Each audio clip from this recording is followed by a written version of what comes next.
Šeit pie Sēlīšu kalna tilta ir redzama skaidra robeža starp vakardienu un rītdienu.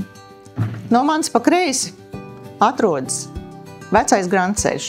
Tas ir simbols pagātnē, un tas simbolizē mūsu saiknes ar pagātni.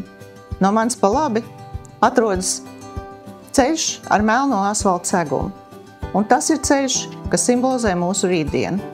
Ceļus jau neasfaltē tikai ērtības labad.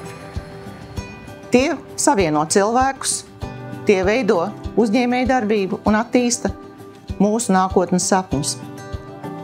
Tukuma novada pašvaldība ir darījusi samērā daudz, lai mūsu dzīve uzlabotos, bet darāmā joprojām ir daudz. Vienlaikus vēlētos uzsvērt, ka es redzētu, ka Tukuma novadu kā savu dzīvesvietu izvēlas ģimenes ar bērniem. Kāpēc jūs jautāsiet? Tāpēc, ka šeit ir droša vide bērniem. Tāpēc, ka šeit tiek daudz domāts par to, lai uzlabotu izglītības vides kvalitāti. Katram bērnam ir jābūt iespējai saņemt kvalitatīvu izglītību, maksimāli tuvu savai dzīvesvietai.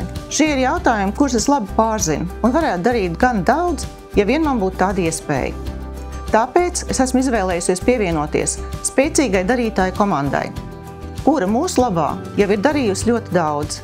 Un arī turpmāk šī komanda ir gatava darboties, lai attīstītu Tukuma novadu, lai darītu visu, tad mēs kļūtu par mūsdienīgu un modernu dzīvesvietu, kur izvēlētos ģimenes ar bērniem.